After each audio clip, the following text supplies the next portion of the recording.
Hola, buenos días. ¿Se oye todo bien? Bienvenidos y gracias por haber venido. Yo soy Marta Armengol, moderadora de esta mesa y además quizá representante de otro escalón del proceso editorial porque soy editora en Ediciones Maeva. Entonces os presento a Luis Collado, que viene de Google Play, Matilde Sanz de Nubico y Arantxa, ya la habéis conocido, que viene de Libranda. Me gustaría, en pocas palabras, sin pisar lo que ya ha dicho Arantxa en su charla, que cada uno de vosotros se presentara y presentara un poco pues, la plataforma que representa. Muy rápidamente, pues para quien se acabe de incorporar.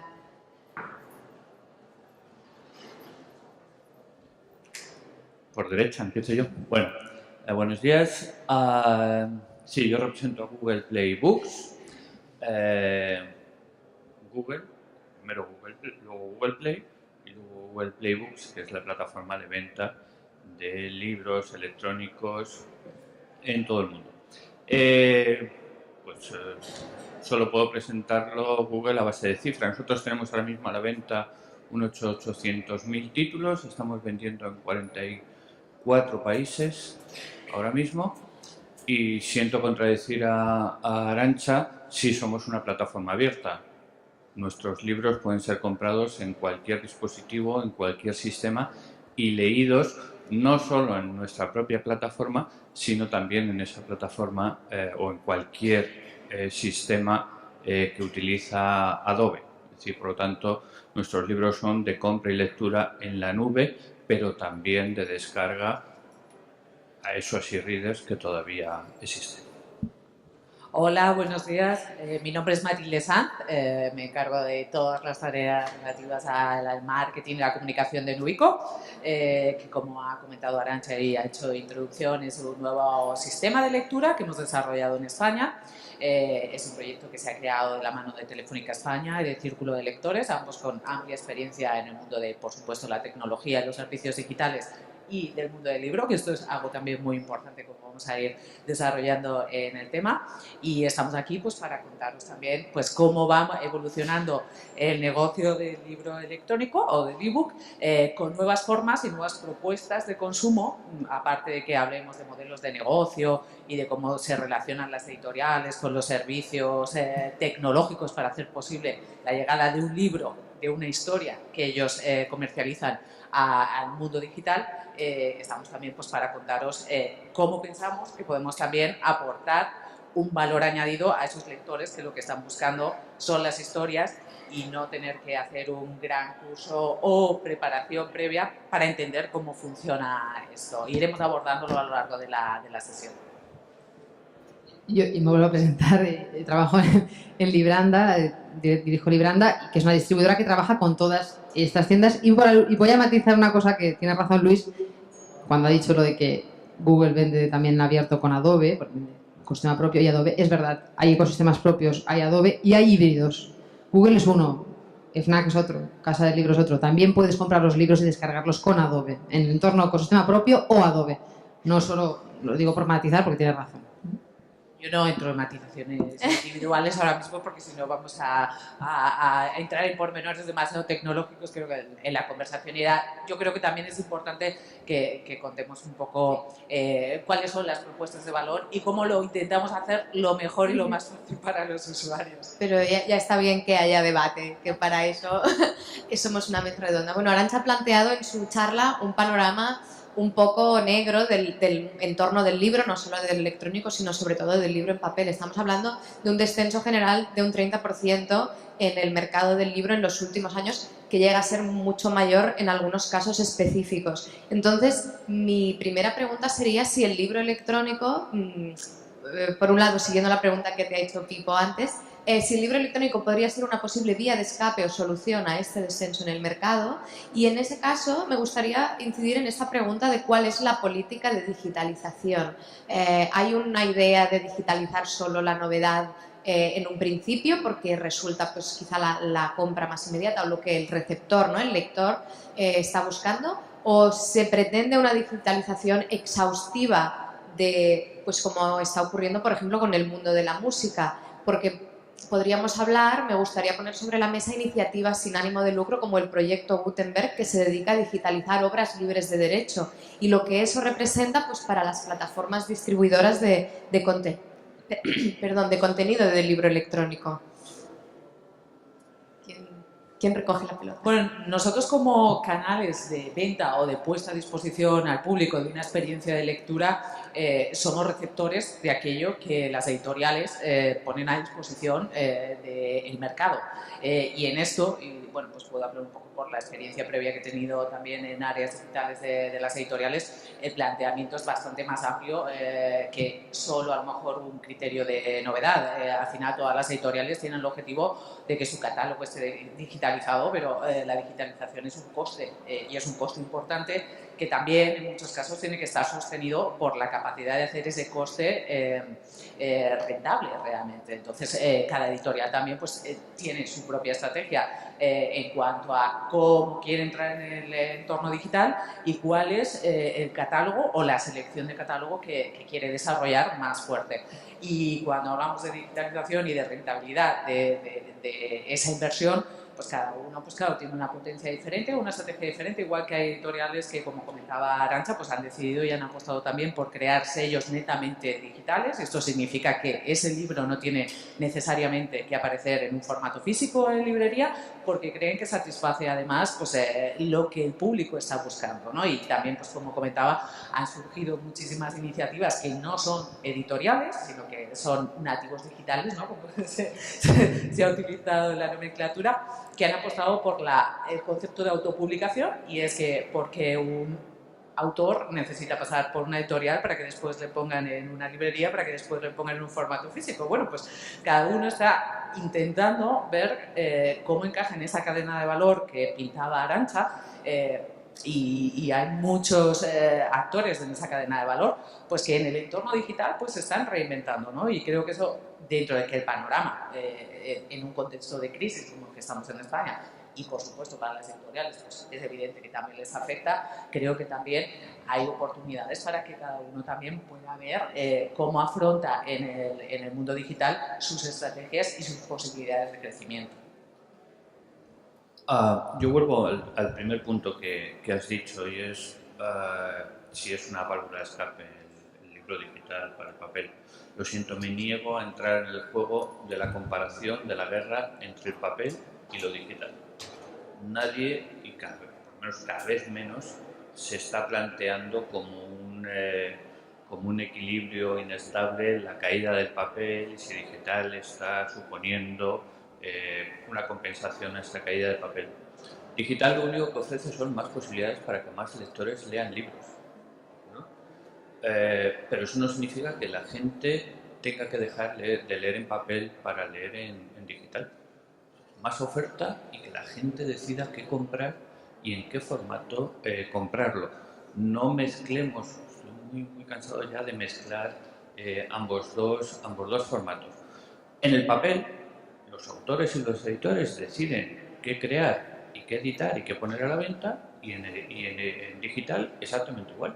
Los autores y los editores deciden qué oferta trabajar, pero no se trata de comparar unas cosas con otras. ¿Para qué digitalizar un libro editado en 1978 si a lo mejor ya en papel no daba ventas y a lo mejor en digital tampoco va a dar ventas? O sí, porque es una manera de revitalizar ese título o ese autor. Pues que cada uno decida, pero no lo pongamos dentro de la misma cesta porque son cosas totalmente complementarias. Sí, al final del día, las editoriales, igual que el resto de los agentes de la cadena de valor del libro, por llamarlo así, están para satisfacer las necesidades del público y intentan siempre buscar aquello que pueda gustar más. Eso es el objetivo fundamental que todos perseguimos desde cada una de nuestras áreas de actividad. En ese sentido, es por eso que las editoriales también cada vez necesitan más información de los hábitos de consumo de esos lectores para realmente poder dar en el clavo. Al final estamos hablando de que todos queremos estar en ese mercado, y estoy seguro que cualquier editorial estaría muy contenta de poder vender 1 millón de ejemplares en formato digital también, sin ninguna duda. Me parece muy interesante lo que dice Luis sobre la guerra de digital contra papel, porque incluso me atrevería a plantear si el libro digital no ha revalorizado el libro en papel en cierto modo al convertirlo en un objeto, ¿no? Cuando uno compra un libro electrónico, en el fondo está comprando el acceso a un contenido, sea que se almacene, sea en la nube o lo lea directamente, dijéramos, en streaming, sin tenerlo digitalmente, físicamente, sin tenerlo almacenado, pero el libro en papel, en cambio, se está convirtiendo en ese objeto que quizá haga que la gente acabe comprando solo aquellos libros que desee ver en su estantería, por decirlo de alguna forma, ¿no? O sea, uno puede tener, y luego pues el dispositivo electrónico que ocupa una fracción de ese espacio, que también me parece un planteamiento interesante el cómo pueden coexistir y cómo se puede dar un nuevo valor al libro en papel frente al libro electrónico, cuyo valor esencial, como ha apuntado Luis, es el acceso. Lo que me gustaría plantear, que es una duda que me ha surgido de tu charla, Arantxa, es cuestionar la viabilidad o la idoneidad de la multitud de entornos y plataformas que tenemos, porque parecería que eso, tú misma lo has dicho, ¿no? Queremos regalar un libro electrónico y no sabemos, ¿no? Tenemos que acceder a una información. ¿Qué dispositivo tiene el receptor del regalo? ¿En qué entorno utiliza? Y eso parece como que de cierto modo entorpece o podría entorpecer la circulación de los contenidos. Sí, realmente, a no ser que hablemos de entornos, el abierto que hemos dicho, o estos modelos híbridos, estos canales que utilizan el modelo híbrido, lo demás es cerrado y realmente dificultan la circulación. Es así. Es así. Lo que pasa es que se entiende que alguien que crea su biblioteca digital la está creando en un solo entorno, digamos que la construye alrededor de un ecosistema y no se plantea si ese ecosistema es cómodo y agradable y le satisface, y encuentra los libros que quiere encontrar y encuentra ahí digamos, un sitio para relacionarse con el libro digital cómodo, no se plantea ese otro sitio, quizá ni se lo cuestiona. Solamente al enfrentarte al tener que hacer el libro regalo, que es muy importante en España, la venta de libros regalo, ahí te encuentras en el planteamiento. Decir, oye, es que a todos nos ha podido pasar seguramente en entornos cercanos, o incluso a nosotros, por ejemplo, Libranda, que no debería llamarnos nunca al usuario final, porque no es una empresa B2C, sino que es B2B, a veces llaman usuarios que han comprado en tiendas y dice, yo tengo un NUC y yo me compro ahora un libro en X tienda y no puedo leerlo. Entonces lo tenemos que hacer un poquito de didáctica, ¿no? Y explicar, mira, no, por esto, por lo otro. Sí que puede entorpecer y puede dificultar, pero lo que pasa es que la gente que ya lo conoce, cuanto más te metes en el mundo digital, más sabes a lo que estás entrando y ya eres más consciente. Ahora, no es lo mismo que el MP3 sin DRM circulando por todos los dispositivos, no. Es diferente a la música. Claro, es que no es lo mismo porque estamos en un momento diferente, ¿de acuerdo? Inicialmente, cuando se empieza hace muy poco tiempo, como decía Arantxa, el desarrollo del libro digital, la primera estrategia, y lo uno también a la pregunta que ha habido antes sobre el papel del usuario y quién piensa en el usuario, la primera estrategia empresarial en un nuevo mercado es intentar conseguir clientes y hacerlos únicos para mí, ¿de acuerdo? Por eso aparecen los sistemas propietarios, etc.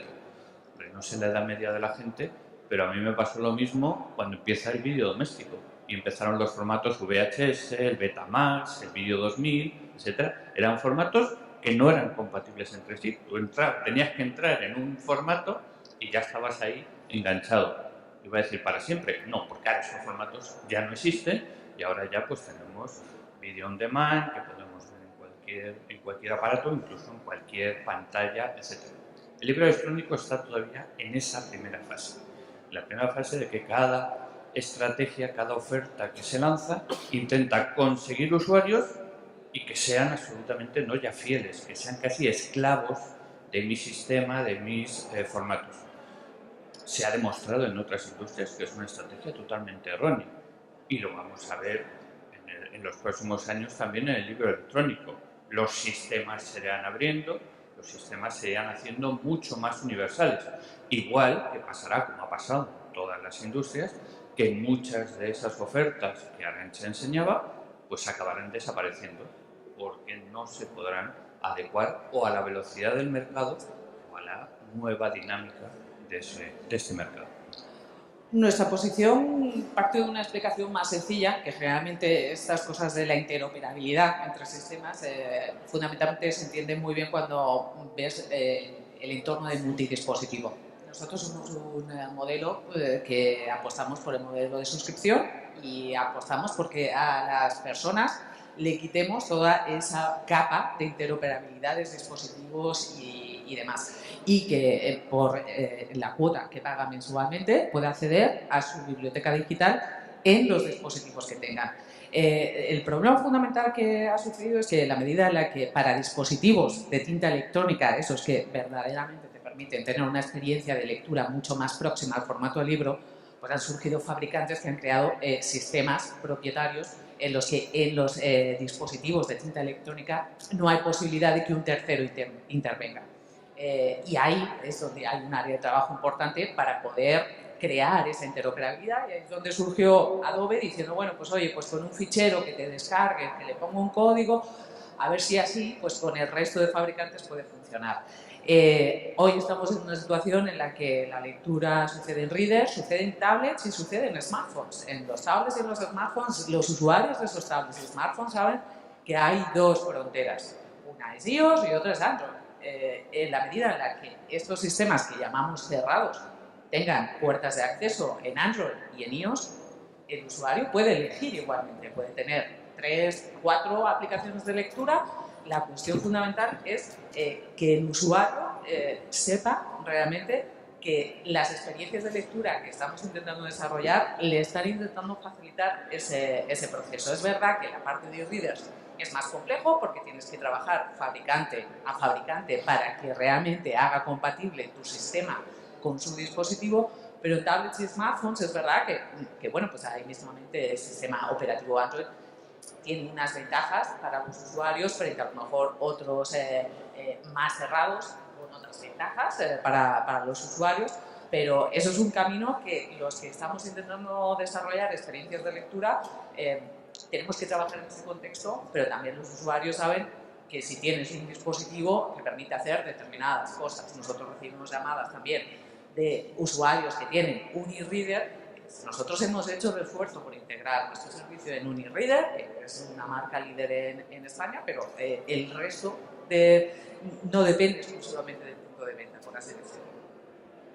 Me parece especialmente interesante la comparación que ha hecho Luis con la lucha entre el vídeo y el formato VHS y el Betamax con la llegada del vídeo, y me tranquiliza que hayas hablado de universalización, porque si no, esta comparación sugeriría que en última instancia un dispositivo o un entorno concreto fagocitaría a todos los demás, porque es cierto que había usuarios inicialmente tanto de Betamax como de VHS, pero finalmente VHS barrió con todo. Y entonces me gustaría preguntar, si no es muy utópico, si podríamos hablar de que con el tiempo quizá va a empezar a haber entendimientos entre las distintas plataformas para hacerlo todo quizá lo más universal posible, si eso es una posibilidad.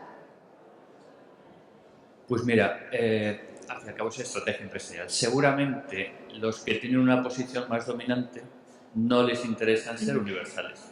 Los modelos que están iniciándose, pues lógicamente ya empiezan desde el principio a ser mucho más universales. Está claro que es el camino, pero si yo tengo en un mercado el 60 o el 70% de ese mercado, pues oye, lo demás que arreglen. A mí yo lo sigo cerrando y que vengan a mí. Siempre es cierto que lo tecnológico y cómo se adopta en un mercado va muy por delante de las cuestiones de las industrias que desarrollan esas experiencias. Y es verdad que hay un tema de posiciones predominantes en el mercado, que al final pues, pasa porque eso sea una ventaja competitiva para la gente, pero en la medida en la que hay un posicionamiento de empujar este mercado y a la medida en la que los usuarios también manifiesten que quieren esas plataformas más abiertas, más interoperables, por supuesto que al final se acabará convergiendo, como ha sucedido, algunas veces sucede de forma natural entre un acuerdo entre industria y otras veces pues es un organismo exterior el que dice ábrase. Volviendo a los contenidos, de forma bastante unánime habéis puesto la decisión sobre lo que se digitaliza, lo que no se digitaliza, o sea, lo que se distribuye, en manos de los editores. Pero claro, esta es una relación que va en dos direcciones, porque las editoriales, dijéramos que no que actualmente no forman parte de grandes grupos que sí que han desarrollado sus propias estrategias de distribución electrónica, deben ponerse en manos de plataformas como las vuestras para llegar a sus lectores. Y entonces me gustaría encadenar esta pregunta también con la cuestión de que hemos hablado de las bibliotecas, que me parece una iniciativa bárbara la de hacerla a escala nacional, pero que en el fondo cada vez más parece que se está separando al lector a través de estas plataformas, porque luego podemos hablar de la autopublicación electrónica, que también es un modelo muy interesante, pero que cada vez se lo está separando más del principio de la cadena, porque lo que parece que está pasando es que hay un encadenamiento de gestores de los contenidos. Tenemos un editor que gestiona un contenido pues, en representación de un autor, que luego pasa pues, a una plataforma como la vuestra, pues en este caso como Libranda y su tarea con las bibliotecas, que la biblioteca al final acaba funcionando como otro gestor más de este contenido. Entonces, quizá mi pregunta sería si hay cuáles son los no quiero decir los riesgos, porque no creo que nadie esté en peligro, pero ¿cuál es el proceso de tratar el contenido a través de tantos gestores?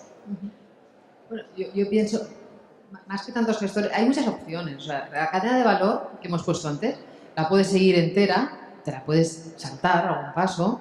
Hay autores, hemos dicho que ya van directamente al lector con plataformas de autoedición. Hay editores que pueden vender directamente si quieren crear sus propias tiendas. Hay mil alternativas. Lo importante, yo creo que más que pensar, yo creo que todos intentamos ayudar a que ese lector y ese autor se encuentren, porque si no está todo el mundo muerto, si no se llega a ese encuentro, ¿no?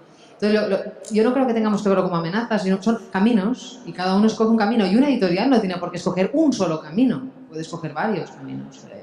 Actuar directamente, tiene todos los elementos de redes sociales para promover al autor directamente, el propio autor tiene sus blogs y llega a su usuario final directamente en la comunicación, con lo cual al final son todo alternativas. Yo creo que cuantos más mejor. O sea, veo mucho más peligroso que no haya plataformas, en este caso que has mencionado a empresa, Libranda.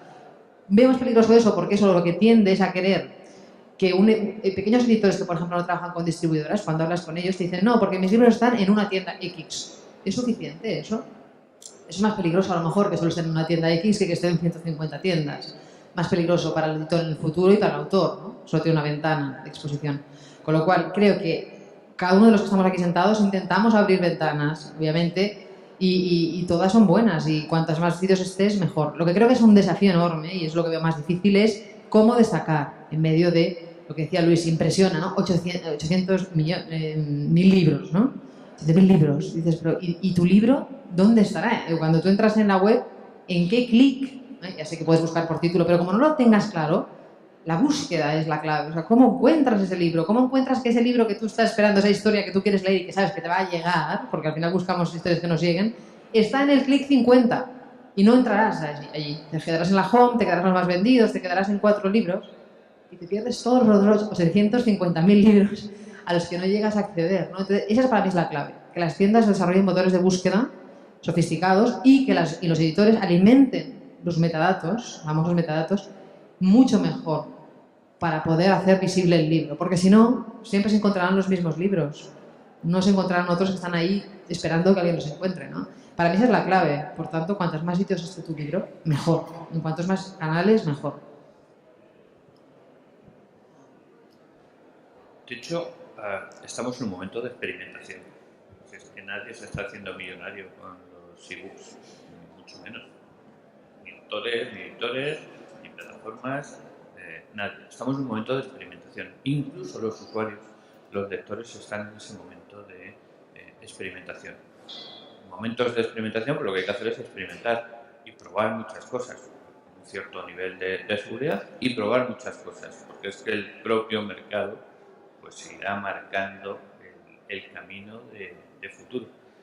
Eso sí, si nadie o si ninguno de esos actores de la cadena que decía Arantxa se adapta a estas nuevas realidades, pues seguramente algunos de esos actores pues acabarán siendo figuras históricas. Pero bueno, como ha pasado a lo largo de la historia en todas las industrias. Algo que me parece fascinante del libro electrónico es cómo ha facilitado esto que decíamos, las vías alternativas, ¿no? El saltarse el canal. Y eso es especialmente cierto de la autoedición, porque antes pues realmente editar un libro pues representa un coste que si uno quería autoeditarse pues hacía las copias que pudiera asumir y se ponía de acuerdo con X librerías para distribuirlo. Y ahora, por ejemplo, pongo el ejemplo de Kindle porque quizás es con el que yo estoy más familiarizada. Amazon tiene una plataforma en la que autores noveles pueden publicar sus propias novelas y nos encontramos precisamente con lo que ha dicho Arantxa de cómo destacas una novela entre millones, porque de hecho hay un ensayo del poeta mexicano Gabriel Said en el que afirma que en el día en el que vivimos se escriben más libros de los que se leen. Entonces, incluso esto revierte luego en el libro en papel porque Amazon tiene un sello editorial, Thomas & Mercer, donde recogen los libros publicados, autopublicados en su plataforma y los publican en papel como una forma de dar visibilidad y que de hecho también es una forma de luego de ver que puede haber una coexistencia, dijéramos, fructífera entre el libro en papel y el libro electrónico. Entonces, el sistema de préstamos a mí también es algo que me parece curioso porque desde siempre ha sido, bueno, quizás tendríamos que volver a decir que el libro idiosincráticamente como artefacto cultural es quizá muy particular porque en el fondo el proceso de editar un libro en papel, salvando las distancias, sigue siendo el mismo hoy en día que en el siglo XVII. Y si yo me empeñara pues con unas tablitas y a lo mejor pues me montaba yo mi propia imprenta. Y entonces quizá por eso os quería preguntar si creéis que el mercado editorial ha entrado un poco tarde o un poco después que otros medios a la digitalización y si eso ha tenido alguna consecuencia palpable.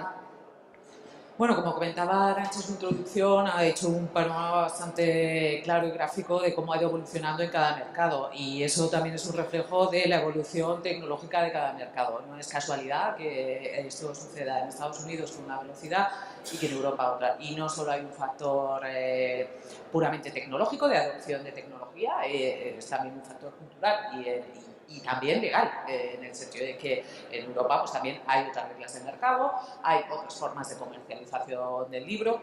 Yo no creo particularmente que las editoriales hayan entrado tarde o pronto, es cuando realmente se puede ver que hay unos indicios como para que lo que haces tenga un sentido empresarial, que muchas veces, y otras cosas que el sentido empresarial a veces no es un sentido de lo que los usuarios demandan. Entonces, el encontrar ese momento en el que tiene un sentido como fenómeno social, como fenómeno de consumo, como fenómeno empresarial y que además tengas todo lo que necesitas para hacerlo, es todo un reto. Yo creo que en España el libro electrónico llegó pues, cuando había una masa de consumidores que estaban ahí para utilizarlos y se han tomado pasos también por parte del sector editorial para armonizar y facilitar ese mercado.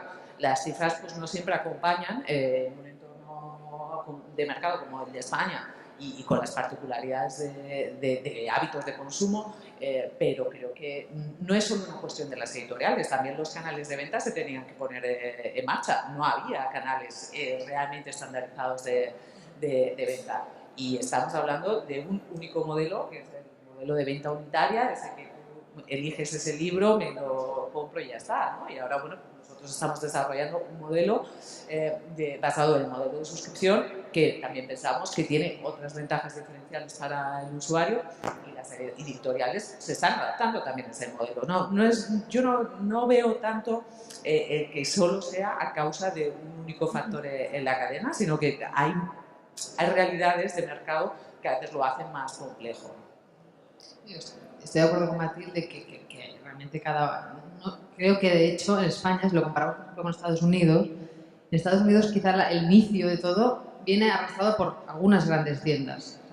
Y aquí en cambio, en España, probablemente sucedió al contrario. O sea, realmente viendo lo que está pasando en otros mercados, quizá los primeros pasos los dieron los editores, antes de las tiendas. De hecho, cuando se empieza la digitalización, no hay tiendas todavía vendiendo libros electrónicos. Lo cual fue a la inversa, ha sido más una invitación posterior y la entrada de las tiendas ha sido posterior a la iniciativa de los editores, ¿no? Por tanto, yo pienso que aquí en este caso no se puede aplicar lo que decías de que llegaran tarde, sino simplemente se adelantaron. Incluso el ejemplo de las bibliotecas es muy significativo. En otros países de Europa no están haciendo los editores nada con las bibliotecas públicas y aquí sí, se ha incentivado mucho. Eso también es significativo. del interés por parte del sector editorial. Me ha interesado mucho lo que decías antes, Arantxa, sobre los motores de búsqueda, ¿no? Y cómo en última instancia se trata de poner el libro adecuado en manos del lector adecuado. Entonces, quizás si pudierais compartir un poco cómo planteáis esto, ¿no? Cómo intentáis sustituir lo que puede ser la figura del librero, del prescriptor que dice, oye, este libro te va a encantar. Pero aquí tienen que hablar los canales de venta. Motor de búsqueda, por Dios. Sí, ahí te iba a decir, bueno, aquí hay alguien que juega con alguna ligerilla ventaja. Sí, pero igual, a ver, no comparemos. En efecto, en el mercado en papel, el papel de prescriptor, podría ser el librero, el bibliotecario, era absolutamente determinante. En la red, la prescripción en digital, la prescripción es la propia comunidad de usuarios de la red. Es algo totalmente diferente. Es decir, no hay un único papel con una cierta autoridad moral, digamos, para realizar esa labor de prescripción, sino que en la red están los cientos de miles de millones de personas que al final están haciendo la labor de selección y de prescripción para ti. Es algo totalmente diferente. Y claro, si no se entiende eso, pues desde el punto de partida, mal vamos.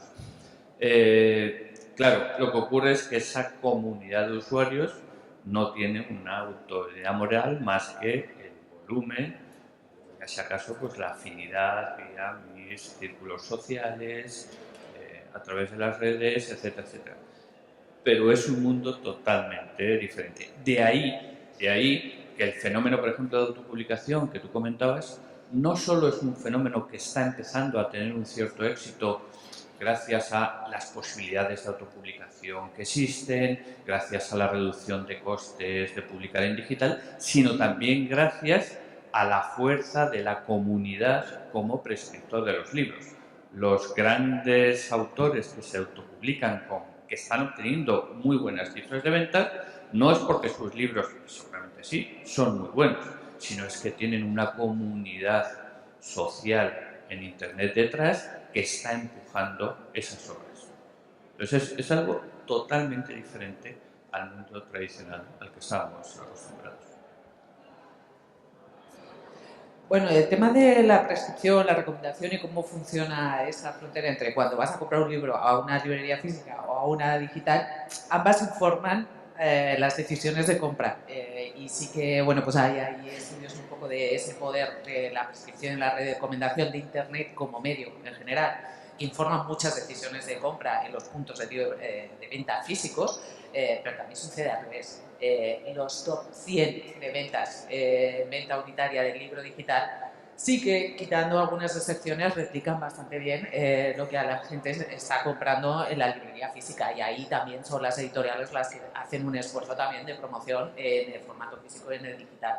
Lo que pasa es que en el digital es verdad que se ha abierto esa nueva frontera en la que alguien pues, no necesita pasar por una editorial para conseguir esa comunidad, y ahí depende de lo bien que tú entiendas el fenómeno de las redes sociales para poder hacer tu propuesta lo más interesante posible. Pero también hay una realidad que mientras a lo mejor el libro bestseller del momento de una editorial vale 9,99, pues el otro vale 0,05 o 0,9, y también es un factor diferencial en aquellos sitios donde quizá a lo mejor pues, se está proponiendo de una forma mucho más agresiva o más explícita todo ese contenido autopublicado. También por hacer un poco bandera, porque a veces parece que es que no lo enseñan todo desde fuera.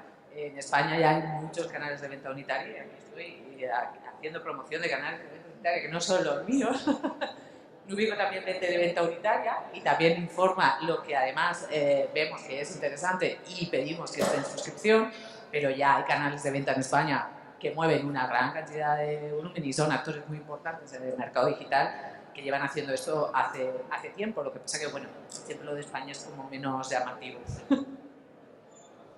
Ahora estabas hablando de precios y de estas promociones que, como Arantxa ha explicado antes, son tan difíciles de coordinar por cuestiones puramente legales, de que todos los precios por la legislación española tienen que ser los mismos en las mismas tiendas en el mismo momento. Entonces, quizá podríamos hablar un poco de política de precios y me gustaría hacer la reflexión que en el fondo excepto el paso final, editar un libro en papel y editarlo digitalmente cuestan o deberían costar exactamente lo mismo cuando se pasa por una editorial. Es decir, una editorial adquiere los derechos de un libro, pues sea directamente de un autor o de su agencia o de una editorial internacional.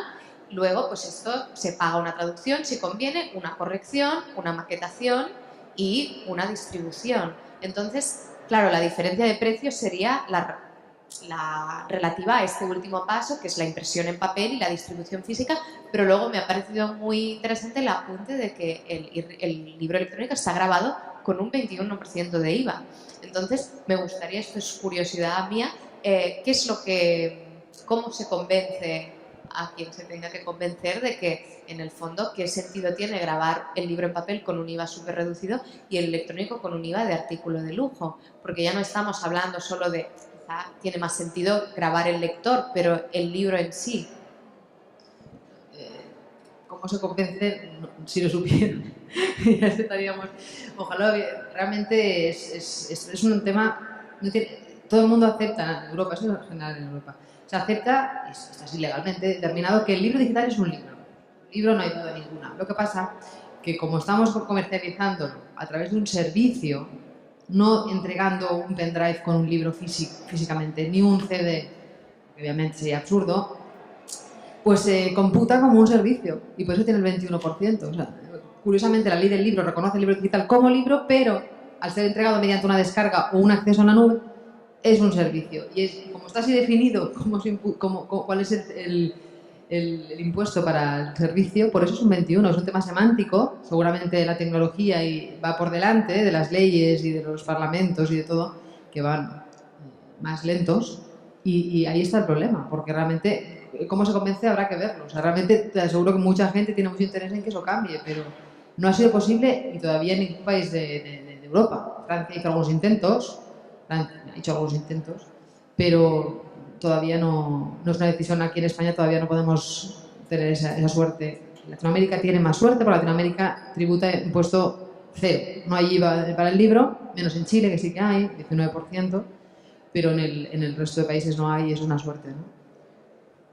Sí, eso es una reivindicación que tienen los editores a nivel europeo frente a las instituciones europeas, porque bueno, pues es un factor que, dentro de los que comentábamos de aceleración en Estados Unidos por el tecnológico, por otras cuestiones, porque allí tienen el precio venta, lo marca el canal de venta, y esto es una diferencia de funcionamiento totalmente que marca un antes y un después, y por cómo se mueve el negocio editorial frente al mercado europeo, que lo marca el editor. Y en esto, pues claro, se está trasladando inevitablemente una desventaja al usuario. Y es verdad que también, pues dentro un poco de lo que nos planteábamos nosotros como proyecto, es que la realidad es que le preguntes a quien le preguntes, la percepción es que el libro digital es caro. Y es por eso que nosotros también hemos intentado reconciliar esa parte en la que el usuario podamos acercar más una oferta lo más atractiva posible, porque la realidad también es que, aunque quitáramos ese 21 y se convirtiera en un 4, pues al final es lo que comentábamos al principio, todos esos costes de digitalización, de que la cadena de valor pues tiene que tener remuneraciones, pues sigue haciendo que el precio en un país como España, a lo mejor en Alemania no, a lo mejor en otros países no, pero en España sigue siendo un tema que de cara al usuario es muy difícil de salvar en lo que es venta unitaria. Eso es un reto que va a seguir estando ahí, sea el 4 o sea el 21, que es una diferencia importante. Pero es verdad que esa percepción luego va a costar un tiempo que la vea como que es el precio en el que todo el mundo puede trabajar de manera sostenible en la cadena de valor. Yo, de todas maneras, me quito el sombrero ante los editores, porque los 3 últimos años están haciendo un esfuerzo muy grande para, digamos, reducir precios y ajustarlos mucho, incluso más allá de su realidad empresarial, porque al final los precios también tienen que dar sostenibilidad al modelo empresarial que hay detrás, y están haciendo en general un esfuerzo muy grande por bajar los precios.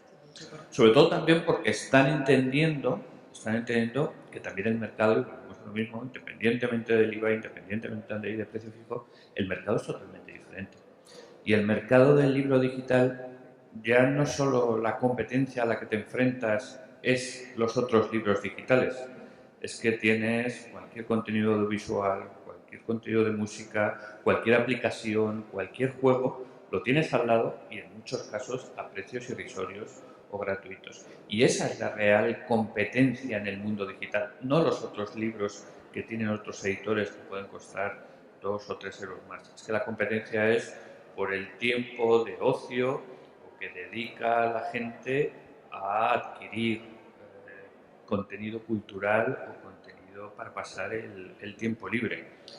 Y es mucho más complejo y por tanto, vuelvo a decir, yo me quito el sombrero frente a los editores porque están haciendo un esfuerzo muy grande que en algunos casos, y debido también a ciertas presiones que tienen, ya digo, van más allá de la propia sostenibilidad de su negocio. Reforzando esa idea que es verdad, eso que dicen, ¿no? Que a veces si esta cuota del 2,5 fuera mucho más con estos precios, habría problemas de sostenibilidad en algunas editoriales.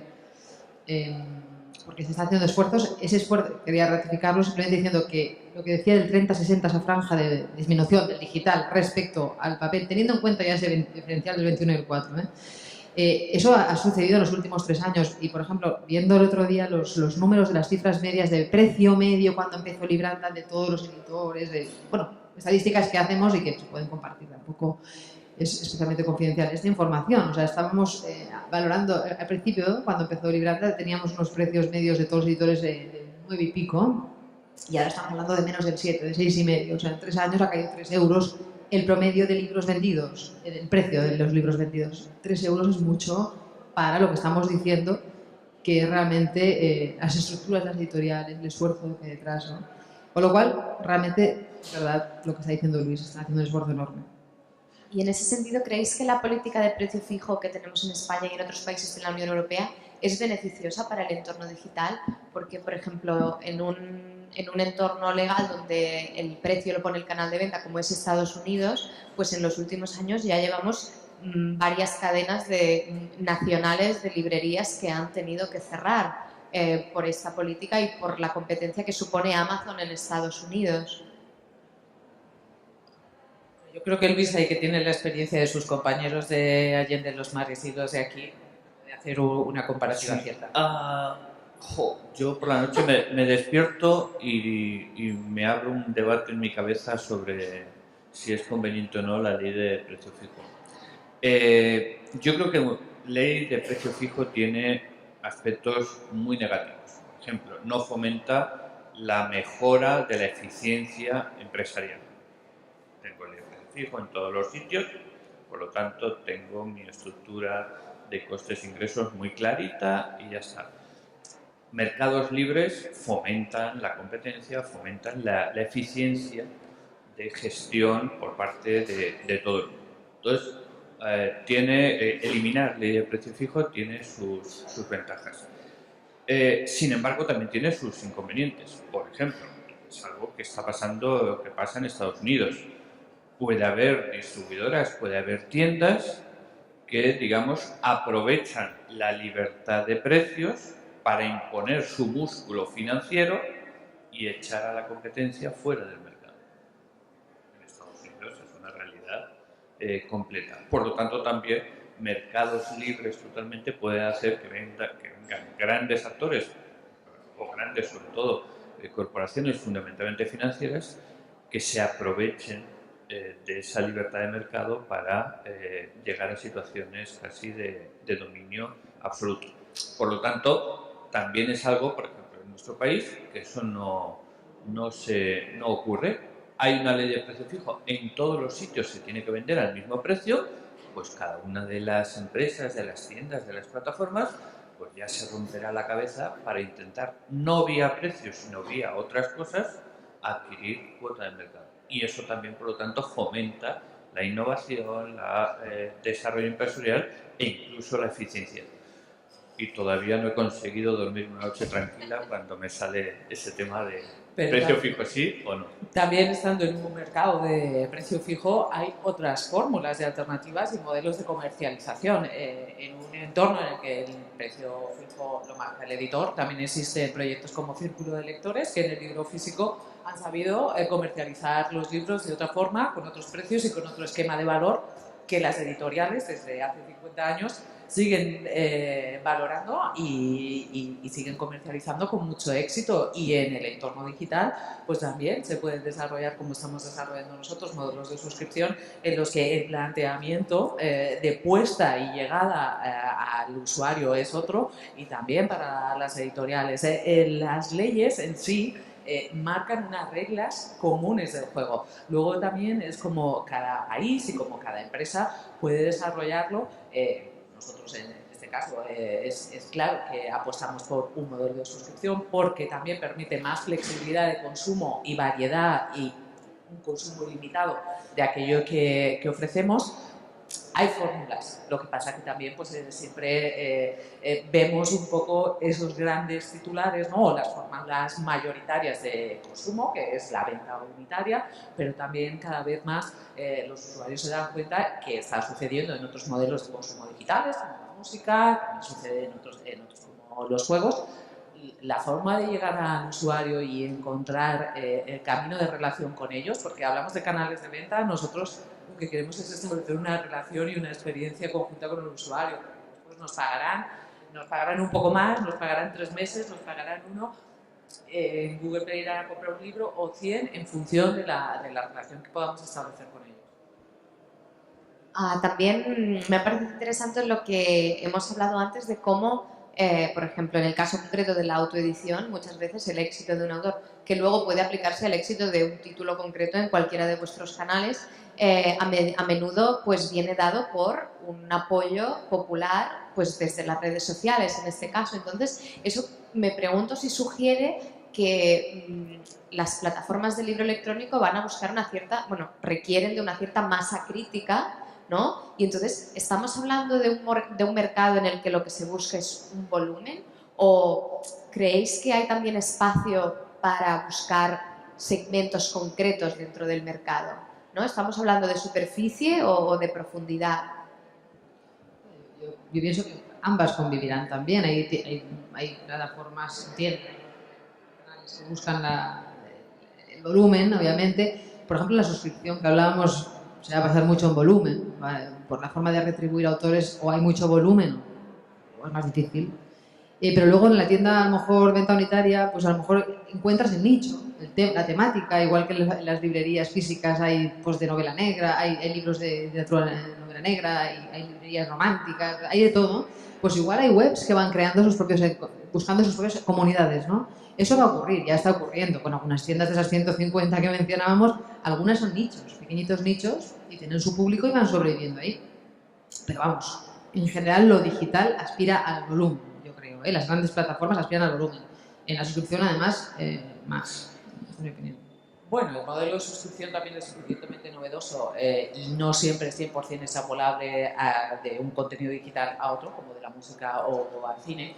A la gente, cuando le das a elegir entre una gran variedad, elige muchas cosas. Cuando tienes que elegir y pagar solo por una, pues claro, tienes que acertar más, ¿no? Y tienes que poner en marcha un mecanismo de prioridades, pero cuando das a elegir a la gente respecto a un conjunto de posibilidades, la gente elige mucho y elige cosas muy, muy, muy diversas. Cuando estamos hablando de hacer fenómenos que nacen en el entorno social algo relevante como forma de consumo, ya estamos hablando de otra cosa. Me gustaría que saliera un gran bestseller de matemáticas para segundo de bachillerato como fórmula de recomendación en las redes sociales, pero los autores que están saliendo son autores pues, de novela en los géneros más populares y comerciales, es decir, y que tampoco son tantísimos. Vamos, yo soy muy lectora de muchos de ellos porque me gusta entender ese fenómeno, pero no están saliendo grandes autores autopublicados de nicho, y esa pues a lo mejor pues era otra frontera que irá traspasándose según pasen los años, ¿no?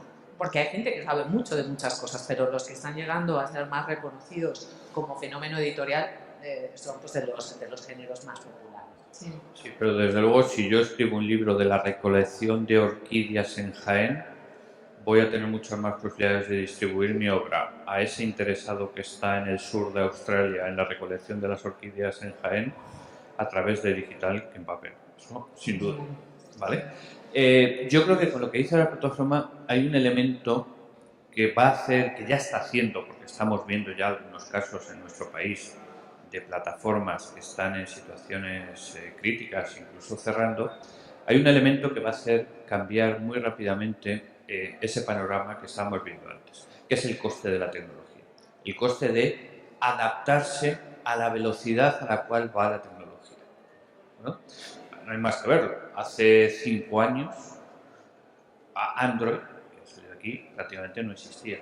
Hace 5 años las tabletas no existían, el iPad no había sido ni siquiera lanzado, ¿de acuerdo? Bueno, pues ahora, solo en 5 años, ha habido una realidad totalmente diferente. Ha habido un sistema que ha habido que adaptarse como Android, o ha habido un nuevo aparato, un nuevo dispositivo, como son las tablets, que realmente ahora se están consolidando como el aparato de lectura de libros. Bueno, pues eso supone una adaptación tecnológica que cuesta mucho dinero, y para eso tienes que tener masa crítica y tienes que tener potencia financiera, porque las plataformas tienen que estar continuamente adaptándose a las nuevas tecnologías que van saliendo.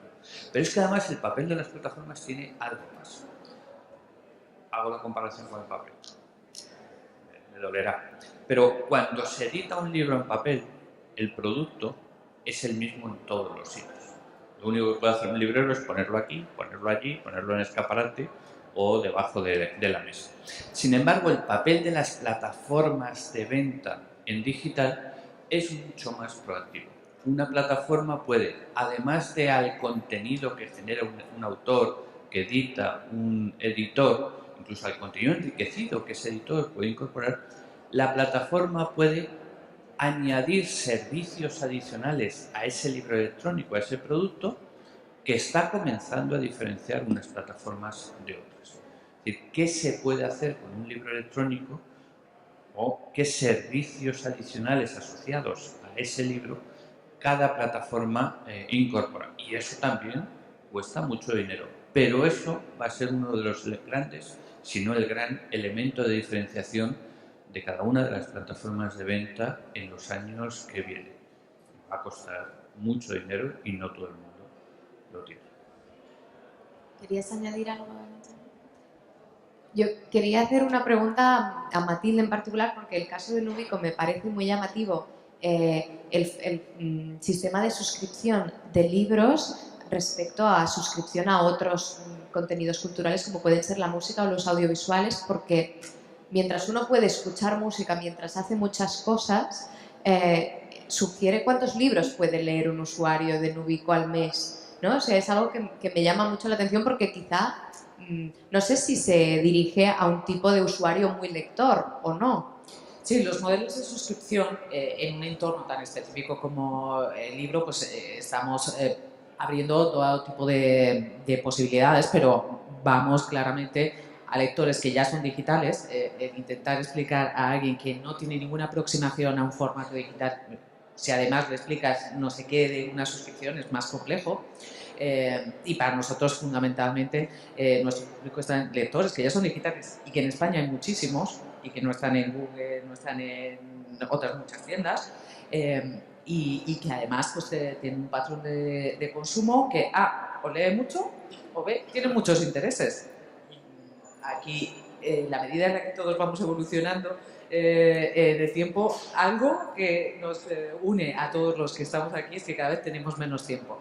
Y cada vez decidimos cuánto queremos leer de cada libro. Hay libros que sí que tienes la intención de llegar hasta el final, pero hay otros muchos libros en los que lo que necesitas es una información práctica en un momento concreto y que además hay libros que por su propia dinámica pues necesitas para tu trabajo, para tu ocio, para tu hijo, porque quieres que además leer en familia. Todo eso en un modelo de suscripción es posible. porque si trasladamos el consumo del libro físico al digital, en el modelo de suscripción sí tenemos esa diferencia, en el que además, y es una de las cosas pues, que nos resulta más apasionante cuando vemos también la actividad de los usuarios, es que eligen muchas cosas y tienen muchísimas cosas en sus bibliotecas, y yo al principio, cosas de a priori, pensas, bueno, pues tendrán los grandes versiones, eso que a la gente le gusta muchísimo. Pues no, es que también los libros de eso que se llama un poco en el sector editorial el backlist, ¿no? El fondo editorial, tiene una segunda vida en la suscripción, porque esos libros que en un momento determinado no leíste porque se te pasó la novedad y después ya pues, fuiste a la librería y compraste otro, y hay gente que relee. Hay libros que yo estoy convencida que los han leído o porque son obligatorios en la educación o porque son de esos grandes clásicos que uno ha tenido que leer y los está leyendo también, ¿no? Entonces, para nosotros es muy interesante el poder ofrecer una alternativa de consumo de lectura, no de fórmula de venta, sino de experiencia de lectura que pueda capturar todas las posibilidades y necesidades que puedas tener tú o tu entorno en torno a la lectura. Entonces, estamos viendo un poco el panorama actual, pero como también hemos dicho, este es el momento de la experimentación, de ver un poco qué pasa. Entonces, ¿tenéis predicciones o intuiciones para un poco el futuro, ya no quizá de vuestras respectivas plataformas, sino del entorno del libro electrónico? Difícil. La bola de cristal es muy difícil de sacar. No, realmente lo que hemos dicho al principio también en la presentación y lo que están también diciendo Luis y Matilde, o sea, realmente esto va a crecer y no vale la pena hacer esa comparación de si crecerá, competirá con la pena. Un análisis maniqueo del tema no tiene sentido, ¿no? Simplemente va a crecer, va a haber, supongo yo, todo eso desde el punto de vista humilde de lo que vas viendo, más digitalización de los editores, más editores entrando, faltan muchísimos editores. En Latinoamérica casi no hay editores digitalizando, todo eso va a entrar. Va a entrar el fondo, veremos modelos nacer, veremos plataformas que no sobrevivirán, unas sí, otras no. Yo creo que veremos otro tipo de libros también, un poquito basado en lo que decía Luis, o sea, no solamente ya el EPUB y todos estos formatos que vemos ahora, sino que veremos otra forma de leer, con otro tipo de archivo, que se quiere llamar archivo, o de formato que no existe todavía, que alguien lo está inventando en algún sitio en este momento, ¿no? Y todo eso lo iremos viendo. Al final se trata de que la gente lea más. Lo vamos a conseguir, ese es el reto, ¿eh? O sea, el reto es, esto va a abrir esta experiencia sensorial de lectura, que es una experiencia nueva de leer, va a conseguir que haya más gente que vea atractivo el concentrarse en una letra impresa en papel o en pantalla, en concentrarse en eso y en desarrollar la imaginación a partir de las palabras. ¿Va a conseguirse ese efecto o no? O simplemente canibalizamos o simplemente no. Otras fuentes de ocio van a ser más seductoras que la letra, ¿no? Esa es la cuestión. Y bueno, yo realmente la bola de cristal me cuesta sacarla, no soy muy dada a ello, simplemente espero que en el paso a paso, ese 80 que he dicho que creceremos el año que viene, pues sea 120 el año siguiente, 240 el otro, y realmente alcancemos cuotas elevadas en el futuro. Yo creo que esto de lo digital, como es algo que los usuarios quieren que exista y que están ahí, pues irá creciendo. Y lo que tenemos que hacer es que crezca bien para todos, que los usuarios estén contentos y que también todo eso que hace posible que se cree un libro, que es el autor y la editorial, pues puedan seguir estando con un rol importante en hacer llegar esos productos y servicios a los usuarios. En lo digital no hay un hacia atrás. O sea, no recuerdo ningún caso específico que digas, uy, o es la norma general que en el digital se vaya hacia atrás. Eso no existe. Y porque además, pues eso, los usuarios lo consumen también. El hecho de que antes hablábamos de los dispositivos específicos de lectura, los e-readers, es que ahora todo el mundo lleva un smartphone, lleva un phablet, que son de esos tamaños intermedios. O sea, hace nada pues han presentado en el Mobile World Congress un smartphone que le das la vuelta y la pantalla es cinta electrónica, tienes los tablets, todo eso está a la mano de muchísima gente. Lo que tenemos que hacer es que realmente entiendan que la lectura también puede estar ahí, ¿no? Y con esas historias que conozco muy poca gente que odie las librerías, ¿no? O las bibliotecas. El mundo del libro gusta, es una... provoca una serie de emociones y sensaciones muy bonitas de la gente, ¿no? Lo que tenemos también que trasladar es que ese conjunto de emociones, de sensaciones, de cultura, en definitiva, también están más al alcance de la mano de lo que nos queremos y bueno, pues que también esta industria, lo digital y del libro digital, pues también sea más visible para el usuario, porque a veces no te creas que lo tienen tan claro, quitando dos marcas muy conocidas, el resto a lo mejor no es tanto, y eso también es un esfuerzo que hay que hacer, sin duda. Para mí el futuro viene por una palabra que es diversidad. Diversidad en cuanto a mercados, es decir, está claro, si el digital va a ser un mercado que es más global, que ya prácticamente, por ejemplo, con nosotros muchas editoriales españolas pues están vendiendo ya más fuera de España que en España, porque es la realidad, y eso a un coste marginal prácticamente cero, que no es lo que tenían en sus actividades anteriores.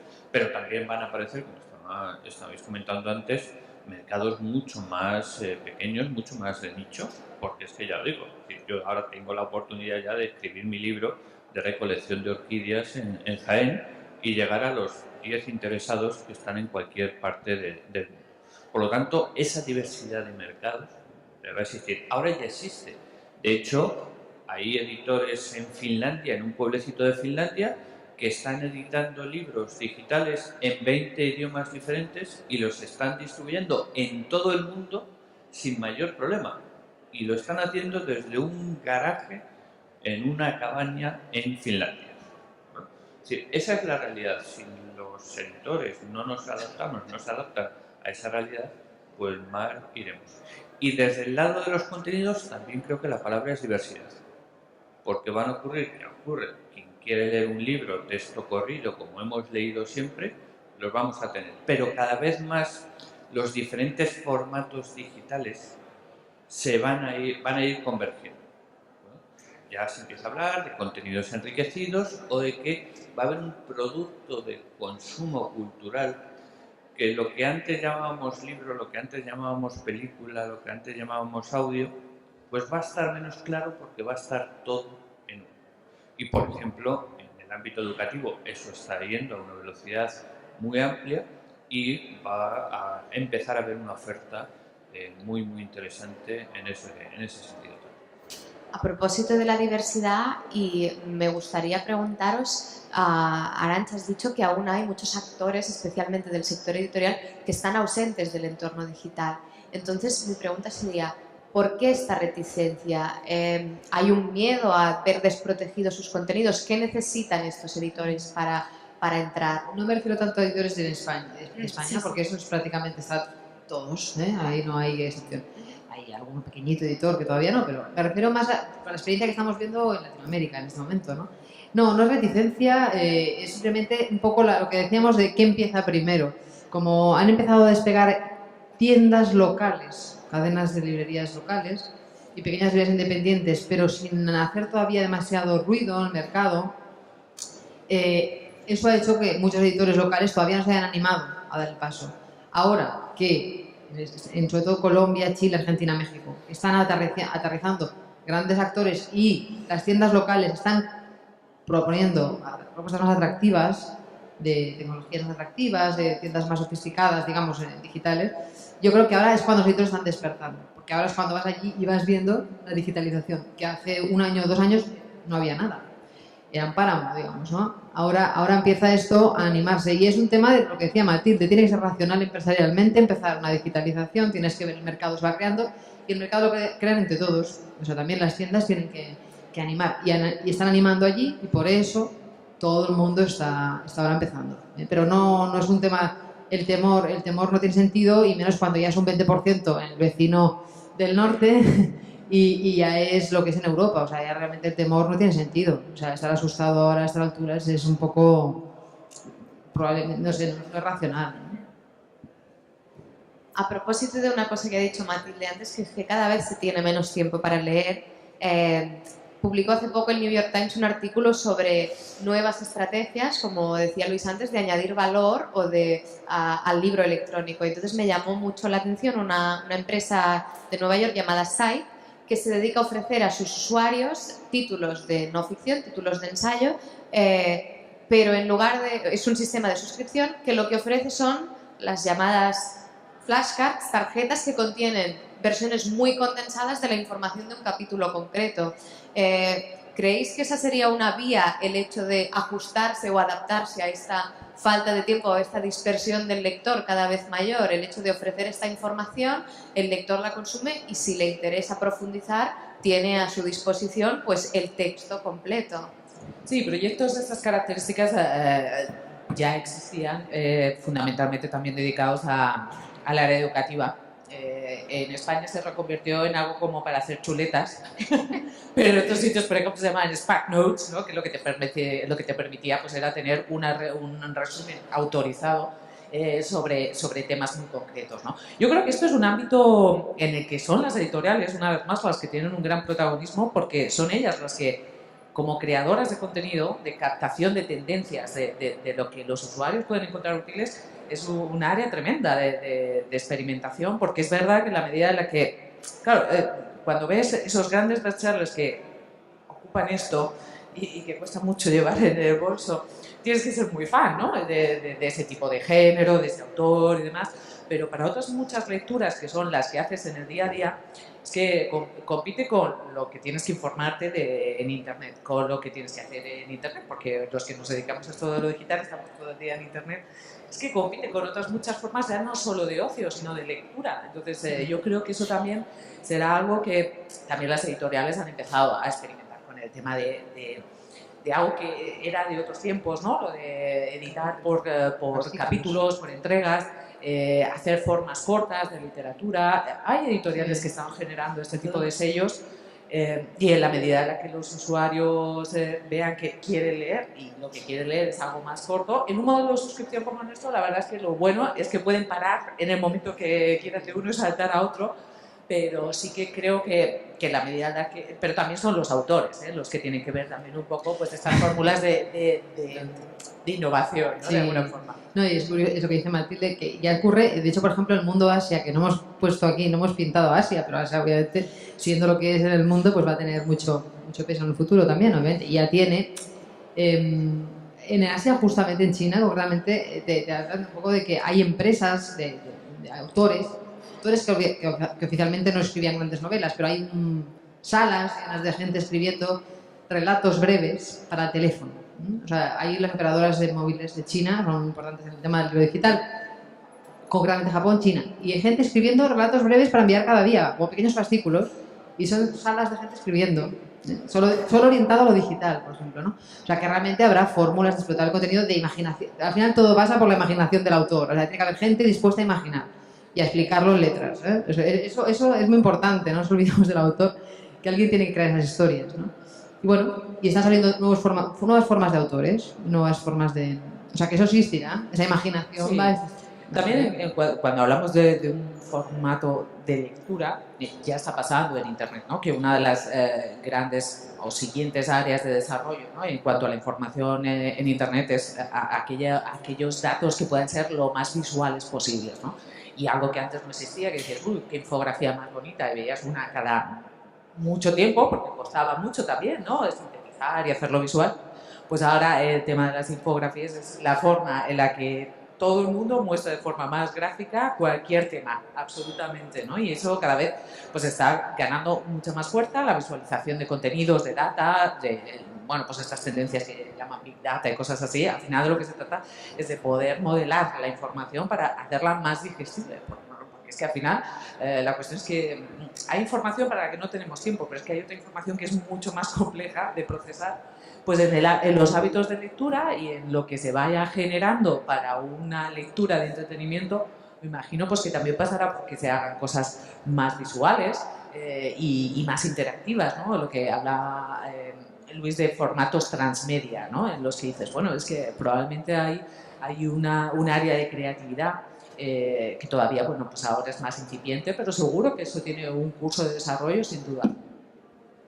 Entonces, perdona Luis, una de las conclusiones que podríamos extraer, ¿creéis que es que el entorno digital quizá lo que hace es fomentar una cierta circularidad entre creador y consumidor y que quizá el hecho diferencial es que en medio haya pues una plataforma, un editor que identifique la viabilidad empresarial, como hemos apuntado antes, ¿no? Se digitaliza o si entra en una nueva empresa cultural cuando se considera que es viable y racional el hacerlo. Pero ¿habéis visto o habéis notado esta especie de acortamiento de la distancia? Porque, por ejemplo, en el fondo quizás es un usuario quien mejor sea capaz de descubrir, oye, ¿cómo me gustaría poder leer 200 palabras todos los días cuando cojo el metro para ir al trabajo? Y entonces quizá aumenta esto de ahora mismo yo en mi ordenador creo este tipo de relatos, los distribuyo, tienen un éxito en un entorno determinado y entonces dijéramos que es una espiral que va creciendo. Yo, por ejemplo, porque me gustan estos fenómenos de cosas que suceden de forma espontánea en Internet y de repente lo ves como un proyecto más organizado, ya sucede, ¿no? Lo que comentábamos de estos autores que se autopublican generan un fenómeno y las editoriales aquí en España, no te quepa la menor duda que están pendientes de aquellos autores que se autopublican y empiezan a vender más de X para coger los derechos y llevarlos a la cadena de valor del libro, ¿no? Un fenómeno que me gusta mucho es precisamente, por ejemplo, fenómenos de escritura muy cortos, como puede ser en formato Twitter, ¿no? Hay un perfil de una chica que se llama Señorita Puri, que tiene, no sé, ponte 100.000, 200.000, cualquier número que te diga de seguidores será poco. Y bueno, pues, y no tenía tampoco ninguna ambición particular y bueno, pues la están publicando, ¿no? Es decir, que al final también el talento está en muchos sitios. Y yo creo que las editoriales, te digo editoriales como canales de venta que también han apostado por dar una visibilidad a este tipo de fenómenos, ¿no? Y de creación. Al final, si lo que todo el mundo quiere es que lo suyo funcione, ¿no? Entonces yo creo que ahí sí que va a haber, y ya no son fenómenos que vengan de fuera, ¿no? Porque al principio, vamos, que como el primer autor que vendió 1 millón de descargas digitales en Amazon en Estados Unidos, eso ya pasó hace tiempo. Ahora los que venden 1 millón de ejemplares de descargas digitales hay algunos cuantos aquí en España con fenómenos bastante impresionantes, ¿no? O sea que yo creo que eso irá creciendo, ¿no? Porque es una forma también, en la medida en que los medios convencionales ya dejan de ser tan convencionales, y bueno, pues Internet ya es un medio mayoritario. Si dominas las claves, puedes estar. No necesitas salir ahora en televisión española, ¿no? Para que alguien te diga, uy, te he visto, ¿no? Totalmente de acuerdo. Y interesante el seguimiento de los editores que están haciendo de estos autores, ¿eh? Porque estas plataformas de autoediciones me llaman mucho la atención, hables con quien hables del sector editorial, los editores están pendientes. Y si detectan el talento, porque al final es eso, es una manera más de ver el talento, ¿eh? En lugar del manuscrito que te llegaba, lo leían los lectores y había tantos filtros, ahora eso sigue, ese camino, por supuesto, pero hay otros caminos de llegar al manuscrito, al autor y al talento. Y si el que sepa verlo, hay que tener olfato. El olfato no se puede perder, ¿no? Pues bueno, para terminar me gustaría abrir la discusión a los presentes. Si alguien tiene alguna pregunta.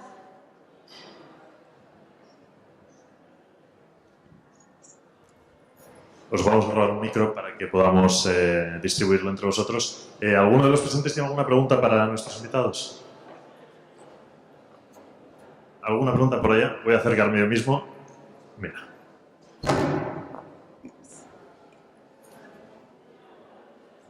Si no habla nadie, hablo yo otra vez. Antes me fui a un extremo de la cadena, ahora me voy al otro. ¿Qué está pasando con los autores en esto que hemos hablado muy poco y en algo concreto, en el tema económico? ¿Realmente la digitalización está suponiendo una mejora de las condiciones económicas del creador o no? Esa es una pregunta concreta y hago otra reflexión rápida.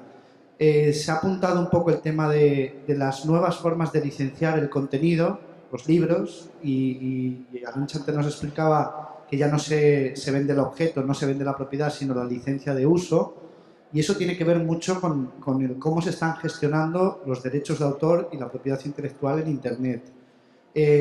¿No creéis que la herramienta que hemos tenido hasta ahora para gestionar estos derechos, que era el copyright, se nos está quedando oxidada para el mundo digital y que otro tipo de licencias que maman un poco del software libre o de otro tipo de modelos de negocios desarrollados expresamente en Internet nos ajustarían mejor, como las licencias Creative Commons o cosas así? La primera pregunta, sí, cada editor, obviamente con los agentes correspondientes o autores, negocia las condiciones que considera, pero sí que en regla general la pregunta de si cobran más los autores, reciben más retribución, sí. O sea, realmente los modelos de retribución al autor han cambiado. Han cambiado en cuanto a que son más altos y además son más corto plazo. Generalmente antes el autor daba derechos más largos por el papel y ahora hay una presión adicional de que son más cortos, ¿no? Dan por menos años los derechos. Por eso muchas veces, muchas cosas los editores las tienen que rentabilizar más rápido porque en 2 años pueden caducar los derechos, ¿no? Hay que hacer cosas más rápidas. O sea que hay una presión ahí y el autor cobra más. ¿Sí? Respecto a fórmulas de copyright o otros, yo creo que ahora mismo estamos viendo autores de todo tipo, sobre todo los que son más nativos digitales, volviendo a este concepto, no ya tiendas sino autores que han publicado solo en digital, tienen tendencia a crear otro tipo de derechos, pero al fin y al cabo también yo creo que su propiedad intelectual depende también del autor. O sea, yo ahí sí que no me atrevo a opinar porque cada autor sabrá qué quiere hacer con su derecho, al fin y al cabo es el derecho del autor. O sea, yo ahí no tengo una opinión clara, te diría si la tuviera, pero lo he pensado, me pasa un poco como con Luis, con el precio fijo, que también a veces sueñas con esto, ¿no? Piensas en esto y insomnio a veces. Bueno, es uno de los temas que no tengo claro, la verdad. Creo que hay que dar la libertad al autor. Y el editor, que también está arriesgando mucho. O sea, el editor está arriesgando mucho también cuando apuesta por un autor. O sea, tiene que ser un diálogo entre los dos y llegar a un acuerdo. Así que... Pero bueno, a la primera pregunta sí. El autor cobra más, considerablemente más.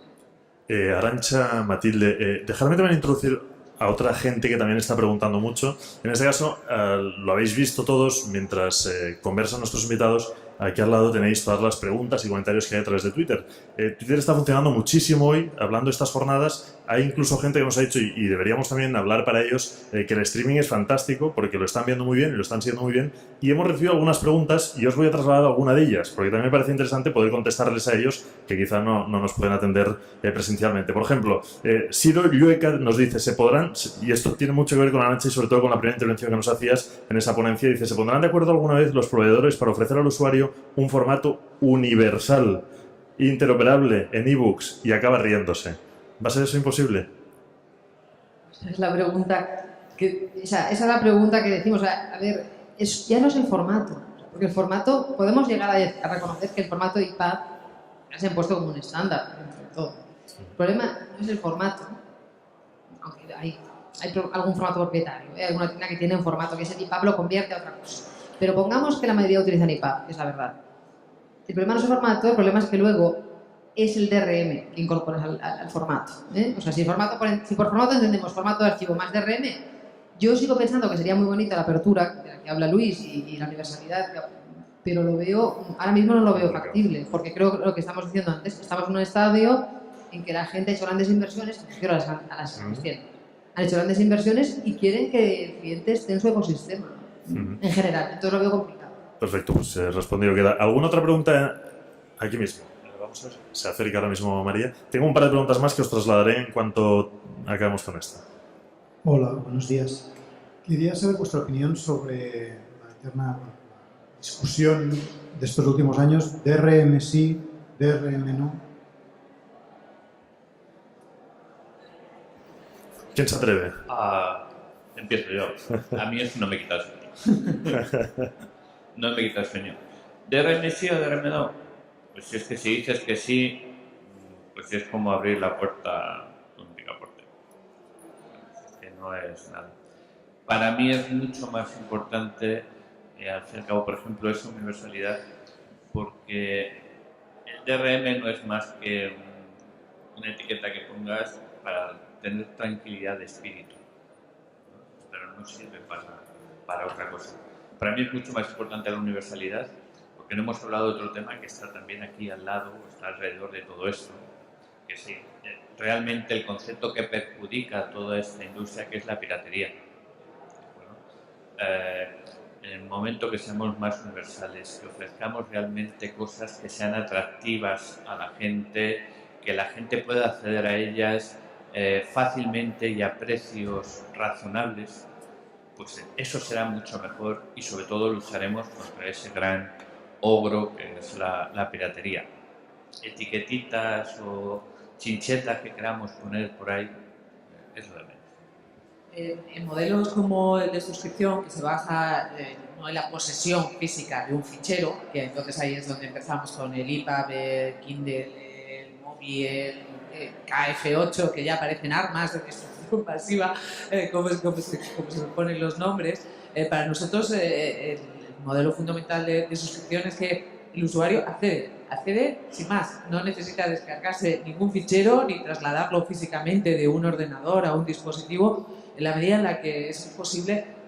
Para nosotros DRM sí o DRM no, fundamentalmente funciona en aquella otra parte que tenemos en Ubico, que es la de venta unitaria, que también la tenemos con usuarios que también están interesados en comprar uno a uno, y ahí es la editorial que decide si quiere ofertarlo con DRM o sin DRM, porque hay editoriales que sí que han apostado porque el DRM para ellas es un valor añadido y que consideran que una vez que se ha vendido ese libro, con esa descarga, el usuario puede hacer con él lo que considere, ¿no? Pero ahí es la política un poco la que lo marca la editorial. Yo tengo una pregunta más, pero prefiero darle... Perdón, Arantxa, ¿querías responder? No, responde, por favor. No, yo respondiendo a esa pregunta. DRM, entendido como Digital Rights Management, algunas reglas de uso del archivo. Yo no como tal, la idea abstracta no me parece mal, porque además puede ser razonable, siempre y cuando que no sea un DRM, que hemos visto en muchos casos, incómodo, entorpecedor, que limite demasiado al usuario. Ahí no estoy de acuerdo, pero con ciertas reglas puedo entender que existan dentro de la comunidad y que sea muy invisible, o sea, prácticamente sea imperceptible, no tengas la sensación de tener límites. Y es posible hacerlo. De hecho, muchas tiendas lo hacen. La mayoría de tiendas de cosas no nos enteramos de que hay una serie de reglas de uso y las hay. A eso me refiero, no el DRM entorpecedor. Eso yo totalmente en contra y a nivel personal, por supuesto. Entonces, aparte de eso, decir que el DRM no solo es una decisión de los editores, hay decisiones de los autores. Hay autores que han dicho a su editorial no queremos DRM, hay editores que han dicho no queremos DRM política, y luego hay editores y autores que han dicho que no queremos DRM y la tienda les ha impuesto el DRM. Es decir, hay tiendas que imponen tener unas reglas de uso. Hay tiendas que tú dices, yo no quiero DRM, nosotros como distribuidora enviamos un metadato a las tiendas que decimos DRM no, y la tienda pone su DRM igual, porque es la regla de su ecosistema, con lo cual en cualquier caso el DRM mejor que no entorpezca, que sea transparente y que al usuario no le suponga un quebradero de cabeza. No sé si decía, yo tengo alguna pregunta más, pero de todos modos querría primero, obviamente, al auditorio, si hay alguna otra persona que quiere hacer una pregunta corta, nos quedan un par de minutos y tendríamos que finalizar con esta sesión. Por ahí al fondo nos hablan. Aquí vemos, de todos modos, constantemente, es el precio lo que está frenando la venta de ebooks en España y un montón de preguntas que van llegando. Pero bueno, vamos a dejar en el auditorio a ver qué nos preguntan. Bueno, yo quería exponer un tema, y es que la verdad es que para las editoriales la edición en digital supone un margen inferior, con lo cual apostar para hacer productos más atractivos cuesta más para una editorial, y en este caso las plataformas sí tienen una responsabilidad en este tema, ¿no? Con los contratos. Discúlpame, es que no te he oído bien. ¿Lo puedes repetir, por favor? Es que no he oído bien. Para una editorial el margen que recibe es inferior en digital que en papel, con lo cual apostar para el digital le supone pues un esfuerzo superior. ¿Por qué dices que es menor? Por los contratos de distribución de las plataformas. No, pero en teoría es mayor, ¿eh? O sea, en papel, en las librerías físicas y las, por ejemplo, grandes cadenas y mercados y tal que distribuyen papel y grandes, digamos, almacenes, son más caros los márgenes en papel. Te lleva más el canal que en las tiendas de digital. Por eso me sorprende un poco la afirmación. No, sí, es que la he entendido bien, en efecto, los márgenes son los mismos, pero que como el precio medio es más bajo, no te refieres porcentualmente, te refieres al precio en absoluto. Al final gana menos. Te entiendo. Gano menos yo si hago un libro en digital que en papel. Correcto, sí, lo miras, perdona, pensaba que hablabas de porcentajes. Pues sí, es un reto, claro, pero es como el reto de si fabrico 600 o fabrico Mercedes. Es decir, cada editor al fin y al cabo es un empresario, ¿de acuerdo? Y yo tengo que saber qué voy a hacer, a qué costes los voy a hacer y a qué precio lo voy a hacer. Por eso decía antes que hay un riesgo, igual que los editores están haciendo un enorme esfuerzo en bajar los precios, hay un enorme riesgo de sostenibilidad económica de las editoriales, porque a lo mejor esa bajada de precios en el futuro no va a poder soportar los costes necesarios. Y en ese caso, pues habrá un proceso de reconversión, un proceso de readaptación de todo el mundo.